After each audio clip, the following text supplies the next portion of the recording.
Liver damage because of alcohol two types ఉంటుంది బేసికల్గా. ఒకటి అక్యూట్గా liver damage, will call it as alcoholic hepatitis.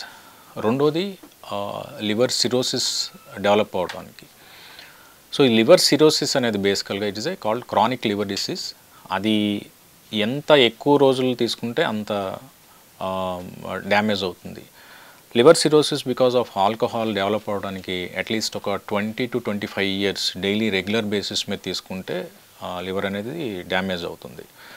So చిన్నతనం maybe 15 ఇయర్స్కే వాళ్ళు దే స్టార్టెడ్ ఆల్కహాలిక్ అనుకుంటే they start developing cirrhosis and all by age of 40 or maybe even early, and depends on how much quantity they take early అనేది.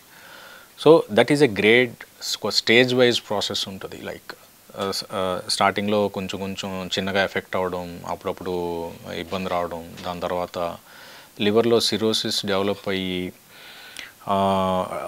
అవుతూ ఉంటే ఏమవుతుందంటే liver అనేది shrink అయిపోతుంది.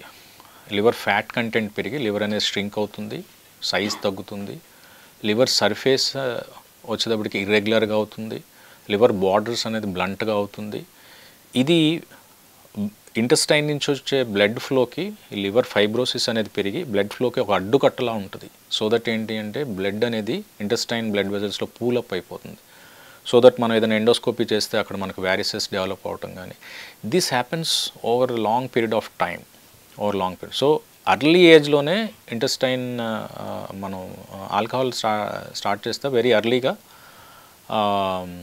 సిరోసిస్ డెవలప్ అవటం కానీ, దాని related issues many people know cirrhosis ఎలా ఉంటుంది ఏంటి, దాని treatment is only liver transplant ఇవన్నీ. సో డెఫినెట్గా తక్కువ ఏజ్లో తీసుకుంటే ఎఫెక్ట్ అనేది ఎక్కువ ఉంటుంది. కొంతమందికి క్రానిక్ లివర్ డిసీజ్ కంటే acute alcoholic hepatitis liver cells అనేది డ్యామేజ్ అవుతుంది, ఇమీడియట్ డ్యామేజ్, కుళ్ళిపోవటం, necrosis, that will cause immediate risk and mortality. So these two kinds of alcohol related liver injury ఉంది. ఒకటి chronic which develops over a period of time, ఒకటి acute.